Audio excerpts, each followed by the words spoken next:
bagaimana presiden dijatuhkan atau tidak itu terus akan bergulir dan akan membelah bangsa ini, dan itu bagi saya kontraproduktif dan kos sosialnya sangat mahal. Kita juga tidak ingin presiden jatuh lalu digantikan Gibran. Siapa yang ikhlas digantikan presiden sekualitas Gibran seperti itu? Kita juga berpikir, artinya semua orang masih sebetulnya dalam hatinya masih ingin Presiden Prabowo itu bertahan sampai 2029 dengan catatan perbaikan dan perubahan polisi-polisi yang konstruktif, termasuk presiden tidak terlalu kekeh terhadap kebijakannya, terhadap keberadaan kita di Board of Peace misalkan. Kemudian sikap yang jelas dalam politik luar negeri kita, lebih berkonsentrasi pada urusan-urusan domestik, itu jauh lebih produktif dan diperlukan kehadirannya. Kita ini membutuhkan seorang pemimpin yang hadir di setiap permasalahan kebangsaan kita. Pada saat ada permasalahan, kita melihat presidennya tidak hadir. Artinya ada yang salah dalam tata kelola kepresidenan kita. Itu yang ingin saya sampaikan pada kesempatan ini. Sahabat Indonesia, ini saran konstruktif saya sebagai anak bangsa. Tidak ada tendensi apapun, tidak ada mensreya apapun, kecuali sama dengan Anda. Bagaimana Indonesia selamat untuk masa-masa yang akan datang.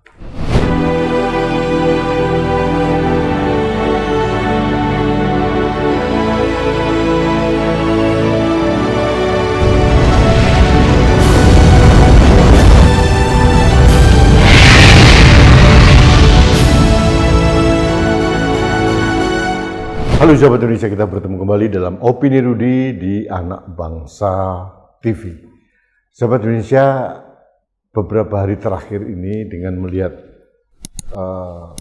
konstelasi politik dan beberapa suara-suara tokoh, saya akhirnya merenung, sampai kapan Presiden Prabowo bertahan? Kenapa saya sempat mempertanyakan hal ini? Karena salah satunya lah ada beberapa tokoh seperti Profesor Saiful Mujani mengungkapkan bagaimana menjatuhkan Prabowo atau mungkin ajakan impeachment dan sebagainya. Saya memaknai bahwa ajakan para tokoh-tokoh dan akademisi ini bukan karena didasari pada kebencian, pada ketidaksukaan secara pribadi. Tapi saya memaknai bahwa apa yang disampaikan tokoh-tokoh yang tidak biasanya menyampaikan hal ini adalah akumulasi kegundahan atau akumulasi rasa niat bagaimana menyelamatkan Indonesia. Saat ini harus kita akui, Indonesia tidak baik-baik saja. Secara ekonomi kita tahu sudah menjadi rahasia umum, defisit kita sudah mencapai lebih dari 200 triliun. Artinya kita tahu ruang fiskal kita sudah sangat-sangat semakin menyempit gitu ya.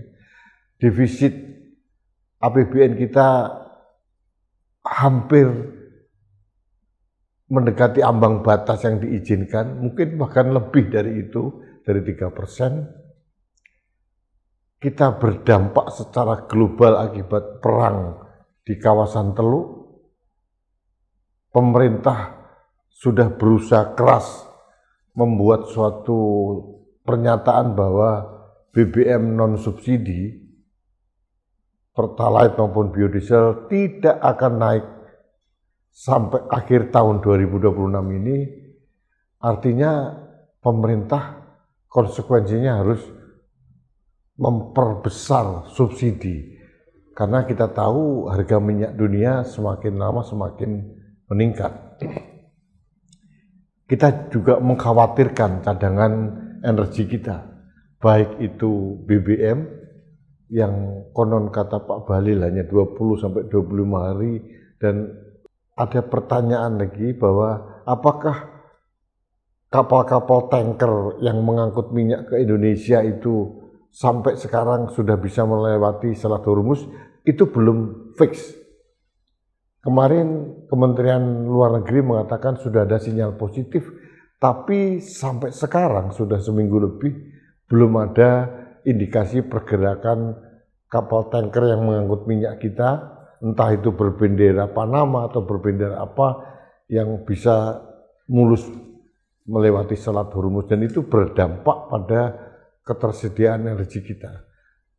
Ada yang mengatakan kita bisa membeli dari Afrika Barat, misalkan Angola, atau mungkin dari daerah-daerah yang lain yang tidak melalui Selat Hormuz, misalkan dari Amerika Serikat, dari Rusia, tapi jaraknya begitu jauh sehingga otomatis cost-nya juga akan tinggi. Jadi ketersediaan BBM satu hal, harganya juga itu menjadi hal yang lain. Belum lagi LPG. LPG kita juga konon agak mengkhawatirkan. Nah, akumulasi ini juga akan berdampak pada ketidakpastian ekonomi kita. Kita tidak peduli, rakyat tidak peduli tentang berapa persen kenaikan ekonomi kita, tapi yang kita tahu bahwa ekonomi kita sedang bermasalah. Ada stagnasi di situ. Belum lagi terkait respon publik, para pengamat tentang respon Presiden Prabowo menyangkut perang Amerika-Israel versus Iran. Sampai sekarang belum jelas Presiden standingnya di mana. Tidak pernah kita tahu Presiden mengutuk Amerika atau Israel, tapi juga tidak pernah juga mendukung Iran secara eksplisit gitu. Bahkan sampai sekarang kita juga belum mendengar langsung dari Presiden ucapan selamat atas terpilihnya pemimpin tertinggi Iran, Mujtaba Khamenei misalkan. Bahkan dulu ucapan bela sungkawa saja terlambat beberapa hari, dan itu secara gestur diplomatik internasional itu bermasalah. Apalagi kita juga melihat sekarang, Duta Besar Iran yang didatangi pertama kali adalah Yusuf Kala, kemudian Ibu Megawati Soekarno Putri, bahkan datang ke Jokowi. Mengapa tidak datang ke pemerintah? Ini juga dilihat oleh publik.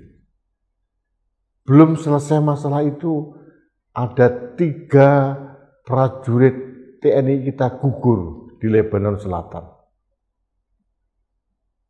Belum lagi yang luka-luka akibat serangan pihak tertentu yang diduga dilakukan oleh Israel.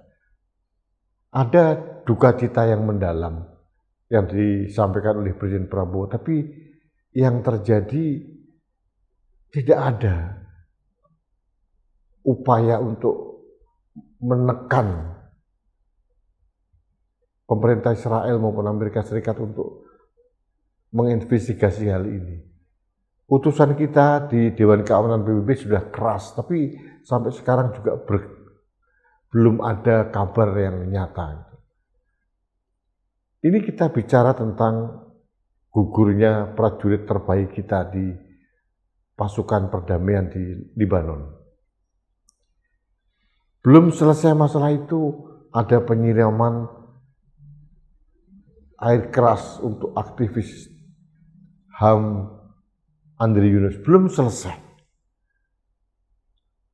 Kemudian rakyat juga menanyakan kepada Pak Prabowo, bagaimana standing Presiden Prabowo atau sikap Presiden Prabowo di BOP pasca meninggalnya 3 prajurit TNI dan pasca perang di kawasan Teluk ini. Sampai sekarang belum jelas. Jadi akumulasi ketidakpuasan ini begitu menggunung dan menggumpal seperti bola salju.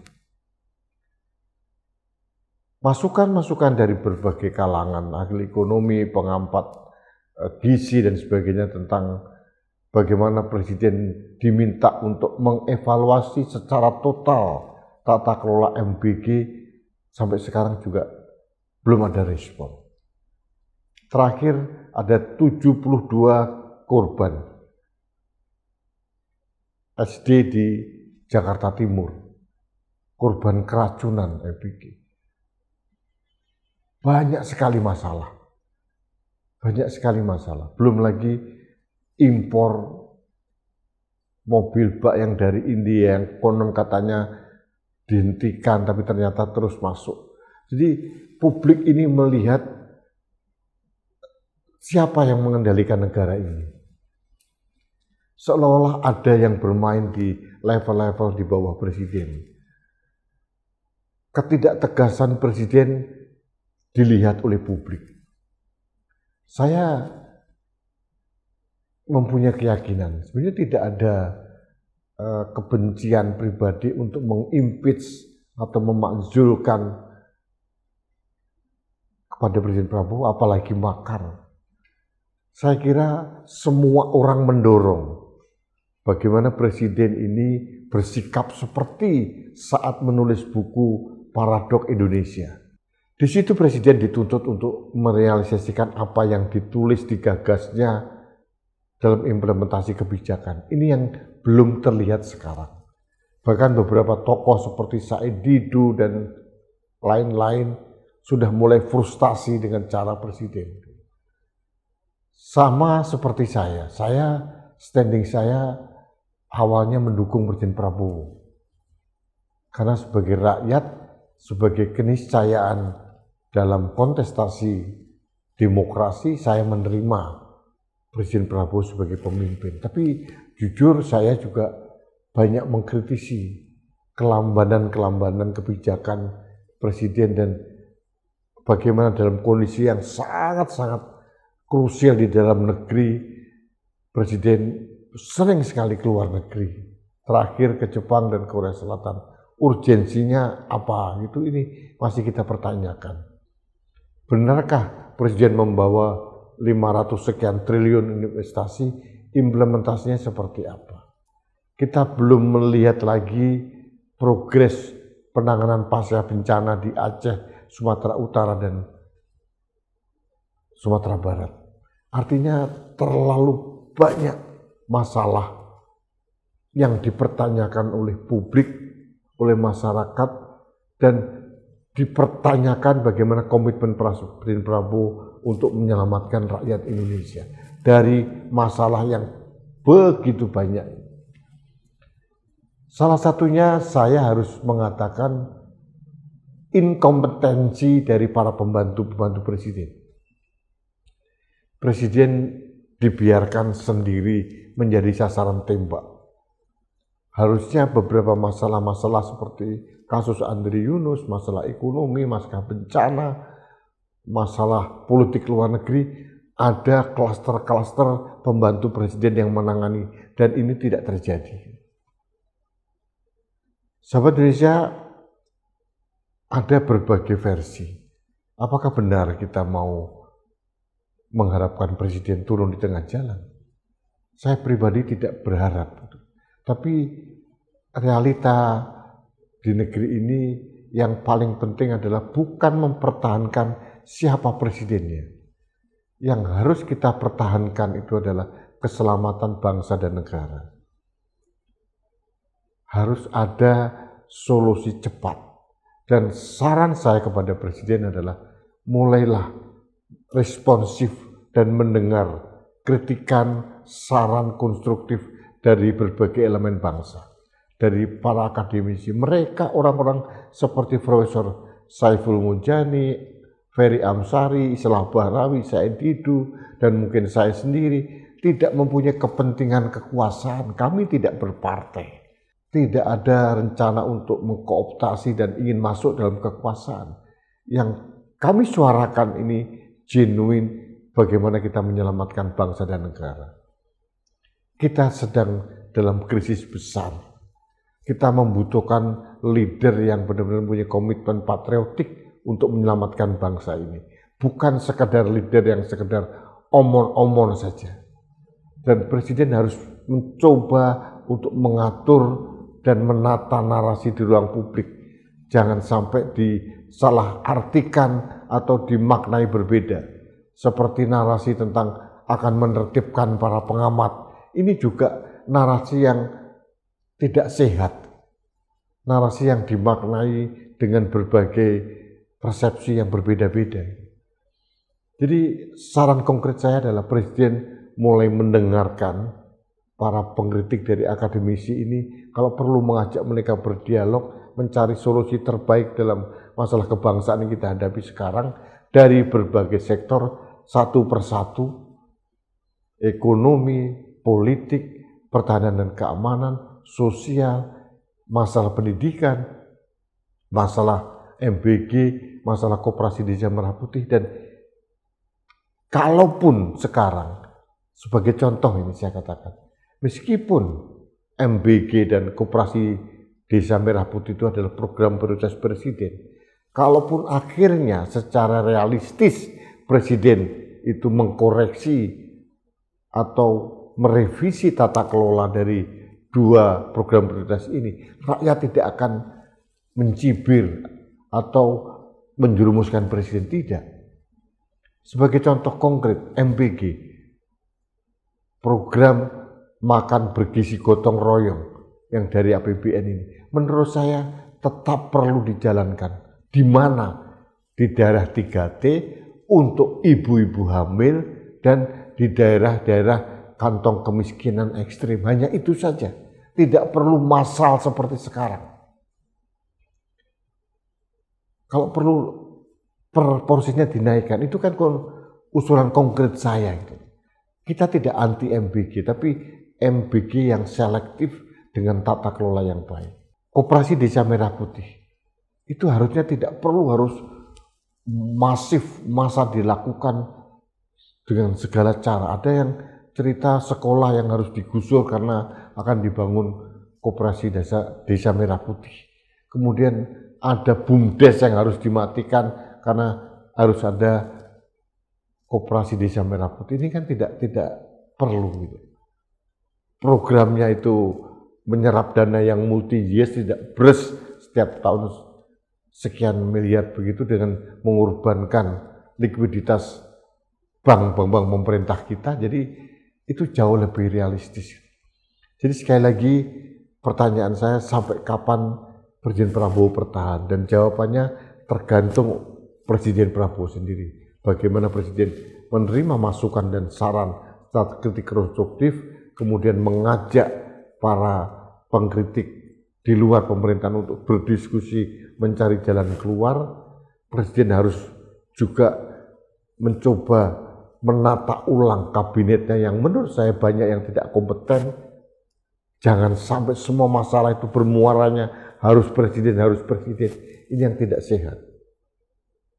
Dan yang paling penting lagi, Presiden jangan gengsi untuk merevisi program prioritas yang dijanjikan pada masa kampanye. Rakyat akan mengerti situasi dan kondisi perekonomian global dan perekonomian domestik kita sedang ada masalah yang di luar prediksi untuk direvisi. Saya kira semua akan mafhum. Jadi saya kira itu pertanyaan mendasar saya dan saran-saran yang ingin saya sampaikan kepada Presiden agar pembicaraan bagaimana Presiden dijatuhkan atau tidak itu terus akan bergulir dan akan membelah bangsa ini. Dan itu bagi saya kontraproduktif dan kos sosialnya sangat mahal. Jadi kita juga tidak ingin Presiden jatuh lalu digantikan Gibran. Siapa yang ikhlas digantikan Presiden sekualitas Gibran seperti itu? Kita juga berpikir. Artinya semua orang masih sebetulnya dalam hatinya masih ingin Presiden Prabowo itu bertahan sampai 2029 dengan catatan perbaikan dan perubahan polisi yang konstruktif, termasuk Presiden tidak terlalu kekeh terhadap kebijakannya, terhadap keberadaan kita di Board of Peace misalkan. Kemudian sikap yang jelas dalam politik luar negeri kita lebih berkonsentrasi pada urusan-urusan domestik, itu jauh lebih produktif dan diperlukan kehadirannya. Kita ini membutuhkan seorang pemimpin yang hadir di setiap permasalahan kebangsaan kita. Pada saat ada permasalahan, kita melihat presidennya tidak hadir. Artinya ada yang salah dalam tata kelola kepresidenan kita. Itu yang ingin saya sampaikan pada kesempatan ini. Sahabat Indonesia, ini saran konstruktif saya sebagai anak bangsa. Tidak ada tendensi apapun, tidak ada mensreya apapun, kecuali sama dengan Anda. Bagaimana Indonesia selamat untuk masa-masa yang akan datang. Terima kasih sahabat Indonesia. Kita bertemu kembali dalam Opini Rudy selanjutnya. Sampai jumpa.